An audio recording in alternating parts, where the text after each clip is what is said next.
ಮಾತ್ರ ಚಂಚಲ. ಒಳ್ಳೆ ಅವಕಾಶ ಬರ್ತಾ ಇಲ್ಲ.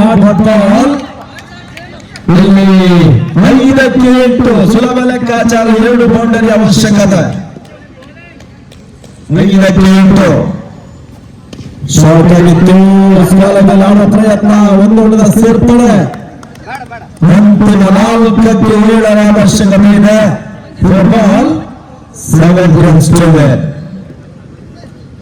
ಚಂದ್ರ ಒಂದೆಡೆ, ಇನ್ನೊಂದರಲ್ಲಿ ವಿರಾಟ್. ಏನ್ ಮಾಡ್ತಾರೆ ನೋಡ್ಬೇಕಾಗಿದೆ. ಹರೀಶ್ ಓವರ್ನ ಚಾಲ್ತಿಯಲ್ಲಿ ಸಂರಕ್ಷಣೆ. ಶ್ರೀ ದುರ್ಗಾಂಬಿಕಾ ಪರವಾಗಿ 3ಕ್ಕೆ 6 ಇಲ್ಲಿ ಪಂದ್ಯ ಗೆಲ್ಲುವರು ಎನ್ನುವ ಪ್ರಶ್ನಾರ್ಥಕ ಚಿಹ್ನೆ ಲಭಿಸ್ತಾ ಇದೆ. 3 ಎಸೆತ 6 ಊಟದ ಅವಶ್ಯಕತೆ.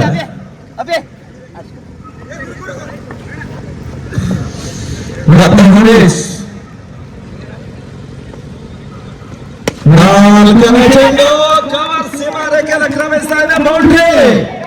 ವಿರಾಟ್ ಕವರ್ಸ್ ನಲ್ಲಿ ಬೌಂಡ್ರಿ ದಾಖಲಿಸಿದ್ರು. ಅಂತಿಮ 2ಕ್ಕೆ 2 ಊಟದ ಅವಶ್ಯಕತೆ. 2 balls 2 runs to win.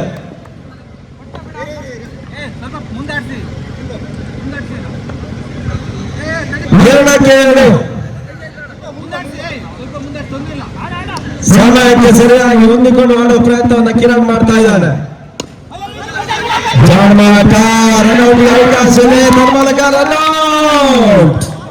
ಒಂದರ ಆಘಾತವನ್ನು ಕಾಣ್ತಾ ಇದೆ. ಬಾರಿ 1ಕ್ಕೆ 2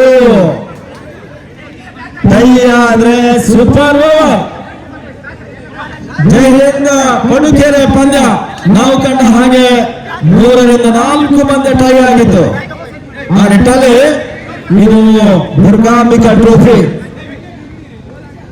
ಬೆಳಗ್ಗೆ ನಾವೇ ಒಂದು ಪಂದ್ಯ ಕೂಡ ಇದೇ ರೀತಿಯಾಗಿ ಸಾಗಿತ್ತು. ಅಲ್ಲಿ ಲಾಸ್ಟ್ ಬಾಲ್ ನಲ್ಲಿ ಬೌಂಡ್ರಿ ದಾಖಲಿಸಿದ್ರು. ಇಲ್ಲಿ 1ಕ್ಕೆ 2 ಅವಶ್ಯಕತೆ. ವಿಕೆಟ್ ಒಂದು ಅಗ್ರಸದ ಆಟ. ಆ ನಿಟ್ಟಲ್ಲಿ ಹೇಮಚಂದ್ರ ಸ್ಟ್ರೈಕ್ ನಲ್ಲಿ ಹರೀಶ್ ಸಹಾರನಿಗೆ ಸ್ವಲ್ಪ ಮಟ್ಟಿಗೆ ತಲೆ ಬೇನೆ ಆಗ್ತಾ ಇದೆ. ಆ ನಿಟ್ಟಲ್ಲಿ ಪಂದ್ಯ ಟಾಯ್. ಅಂತಿಮ 1ಕ್ಕೆ 1 ಶಾರ್ಟ್ ಆಗಿತ್ತು. ತನ್ಮೂಲಕ